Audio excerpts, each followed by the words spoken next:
Lacan introduces the concept of the mirror stage for its insights into the formation of the self in psychoanalysis.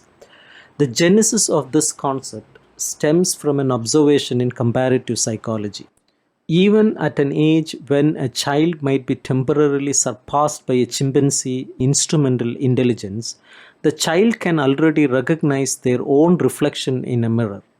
This recognition manifests in the captivating mimicry of representing a crucial stage of situational apperception within the act of intelligence. Unlike in the case of a monkey, where the act might conclude upon mastering the image, in children it initiates a series of gestures. Through play, the child explores the relationship between their movements reflected in the mirror and the surrounding reality, including their own body and the people and objects nearby. This phenomenon, documented as early as 6 months, captivates Lacan, especially witnessing infants engage with mirrors. Even though these infants cannot yet walk or stand unaided, their jubilant activity in front of the mirror unveils a libidinamism and an ontological structure of the human world that resonates with Lacan's reflections on paranoid knowledge. This activity holds significance for Lacan until around 18 months of age, revealing a symbolic matrix in which the ego assumes a form, the ideal I, before undergoing further objectification through identification with others and linguistic development. Understanding the mirror stage as a profound identification process sheds light on the transformation that occurs within the subject as they embrace their image and imago in a manner consistent with psychoanalytic theory.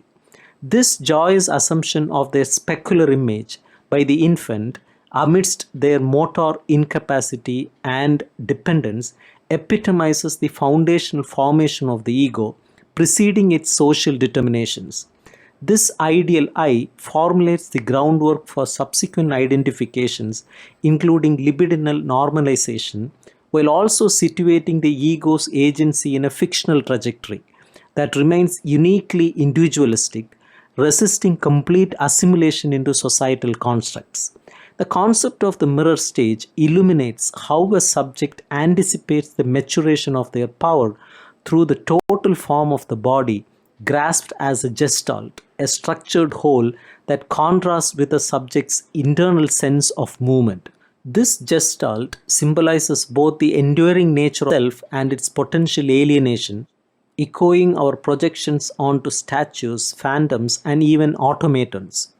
Mirrors serve as a threshold to the visible world of our images, shaping hallucinations, dreams, and manifestations of the double.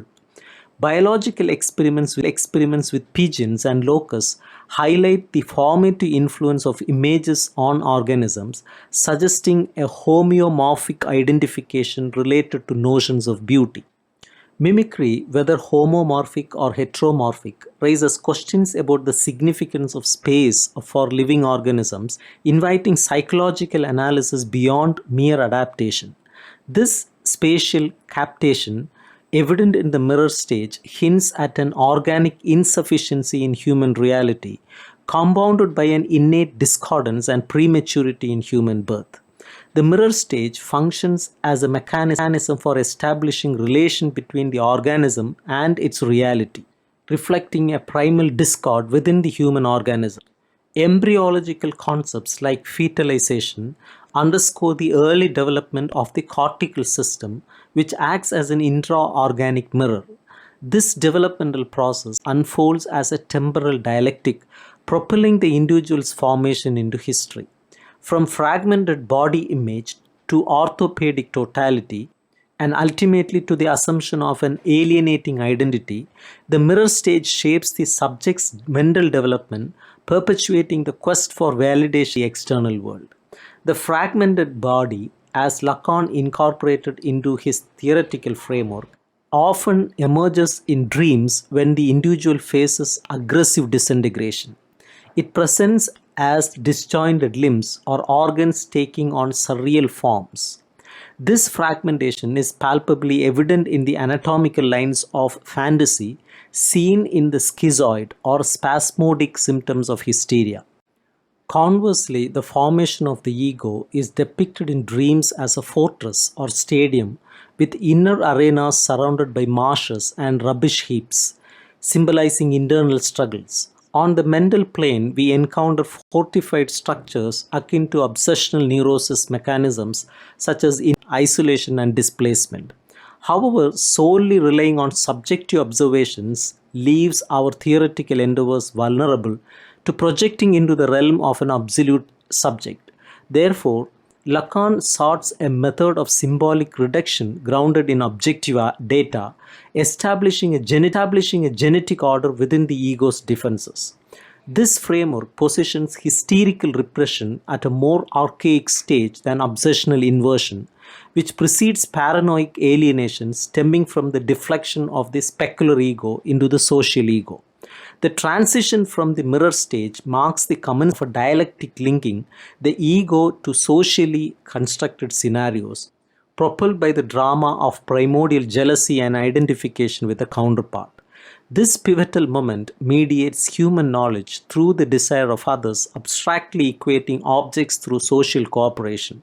The ego becomes an apparatus wherein every instinctual impulse poses a threat, necessitating cultural mediation or maturation, exemplified in the Oedipus complex. In this context, the term primary narcissism unveils profound semantic nuances, elucidating the dynamic interplay between narcissistic libido and sexual libido. Early analysts invoked destructive instincts to explain the link between narcissistic libido and the alienating function of the ego, manifesting as aggressivity even in ostensibly altruistic interactions. The contemporary philosophy of being and nothingness acknowledges existential negativity, but it confines this negativity within the bounds of consciousness's self sufficiency, perpetuating the illusion of autonomy linked to ego mechanisms. Despite drawing heavily from psychoanalytic experience, this philosophy falls short in providing a comprehensive existential analysis.